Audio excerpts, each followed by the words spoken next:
back home for his annual golf outing, Mr. Brad Davis. Brad, welcome to KDK Radio and spending a little time with your Pratte Pack. Good to have you here tonight. Thanks, Rob. How you doing? I am really good. So talk about this event, where and when, and obviously you got the evening party at the beautiful Monaco Sons of Italy on Pacific Avenue. So it's really a gathering of friends and something you've been doing for a long time. So how did this whole thing start, and what's the reason and idea behind it, Brad?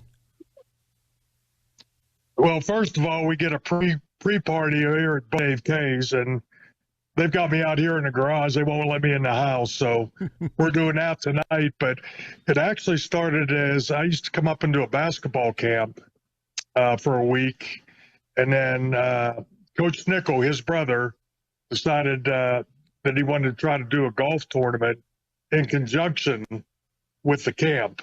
So we started that 31 years ago, and then once the merger happened, we did away with the basketball camp and just continued to do the golf tournament for 31 years. So I got to tell you, you're on my mind all the time, and I was really fortunate to have your brother Mickey and Billy Zoff on not too long ago. But I was down on Washington Avenue in the basketball court and where the Monaco pool once was. Have you ever thought how many PB&J sandwiches and how many days of drinking Kool-Aid or Gatorade and wearing the tread off those Chuck Taylor Converse that you spent on that hot asphalt playing basketball in the summer months? A lot of miles, right? Yeah, those were some great games down there, and it wasn't just Monaco. It was Freedom would come over with Bobby Gallagher, Cicero Lassiter, Rochester with Tilt Willis and those guys, Bobby Anuska. Midland was come in, Center would come in. You know, and it was one of those things, if you lost, you had to sit out for, 3 or 4 games till you got your next chance.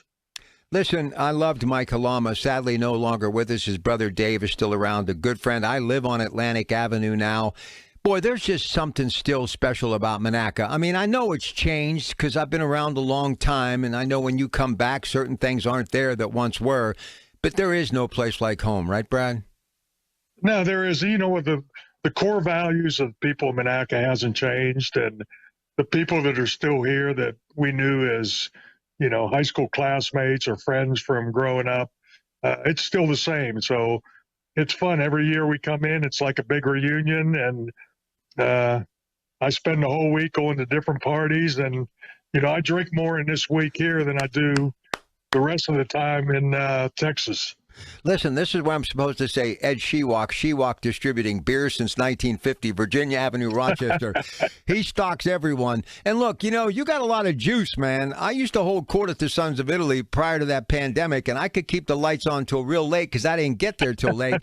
But, man, you're the only guy that can keep that place open after midnight. How fun is it to be at the Monaco Sons of Italy with your friends hanging out? Oh, we have a blast. In fact, my next door neighbor that I grew up with, Victor Nardilli, is the president of the SOI. So a couple of years ago, he said, come on down. I'll cook meatballs, sausages, and you guys just have a blast. So we end up having probably 50 people down there. And, we stay till all hours of the night and then get up bright and early and try to go hit that little white ball. All right, real quick, where is the tournament or the outing, where it's always been? Yeah, 31 years out at Fox Run Golf Course. Bill Meesing does a great job, and nice. We're going to have about 40 groups again this year, and looks like the rain's going to stay away. It could be a little hot, but, we're looking forward to another good year. Listen, they're pouring you another beer, so before I let you go, I get a couple of minutes to talk basketball with you because that's why I'm so happy that you're joining me tonight. I have fallen in love with the NBA all over again. I'm at home after my air shift the other night watching the Summer League and just enthralled and excited about the whole Bronny James thing. But because of Mark Cuban growing up down the road here, I'm in Greentree and, of course, just a few miles from Mount Lebanon, I love the Dallas Maverick, and a lot of it has to do with you. So from you to Dirk and now Luka, are we ever going to find this team in not just the Western Conference Final? There's so much talent with Boston, Tatum, everyone getting big dollars. Will my Dallas Mavericks get back within the next 5 years to the NBA Final? What do you think?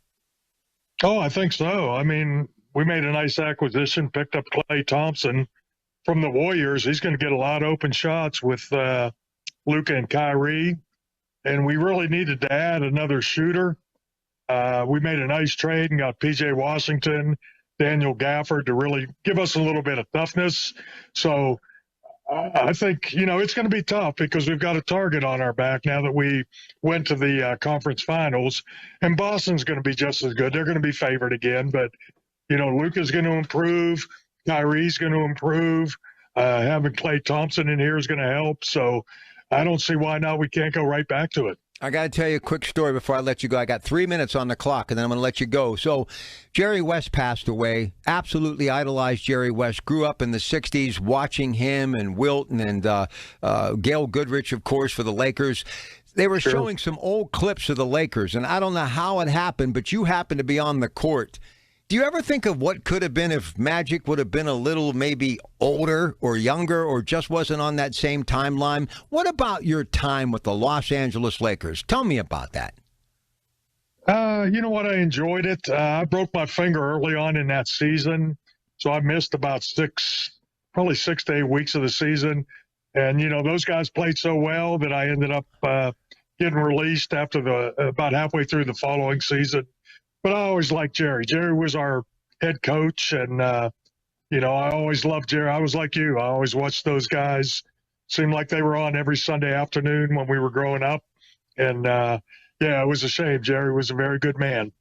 I absolutely, though, you're my hero, brother. And my brother-in-law, Bob Burner Bunsen, we were talking the other day. And Oh, Bunsen. Listen, I wish I could have rolled with you guys a few nights back in the day. How special it was, Pennsylvania Avenue, and obviously the runs that you had and the competitive games with some of the best talent anywhere in Western Pennsylvania. But my last question, obviously, you've got 3 that made it to the NBA from Little Monaca. And on a good day, maybe 8,000 people when the mills were booming. What in the world? How did that happen? You, your brother Mickey, and Billy all made it to the NBA. That's amazing. You know what? And then you've got Norm Van Leer and Simi Hill down in Midland. But, it was just one of those things. You talked about the recreation down at the pool. That basketball court, there were guys playing on it from 11 o'clock in the morning until it got dark at night, and that's all we did. We loved to play basketball and honed our skills down there, and fortunately we were able to get college scholarships and carry it on from there, but it all started here in Monaca. All right, again, I can't thank you enough. And is it true what Mickey told me and Billy? They used to beat on you. You didn't get anything because you were the kid brother. They made you earn it. No, when the older guys would play at night, I got picked if somebody didn't show up, and I had to pass the ball to those guys. That was the only way I got into the game. But they used to beat on me for sure. Listen, you're the best. God bless you. Much love. Keep doing what you're doing for this great outing. And again, I'm so grateful that you'd spend a little time with me tonight, Brad. Thanks, Rob. Good talking to you. The legend, my hero, that, of course, Brad Davis, getting ready for that big golf outing. Real humble, just a great event, wonderful community, and nothing but love for the folks at the Monaca Sons of Italy as well.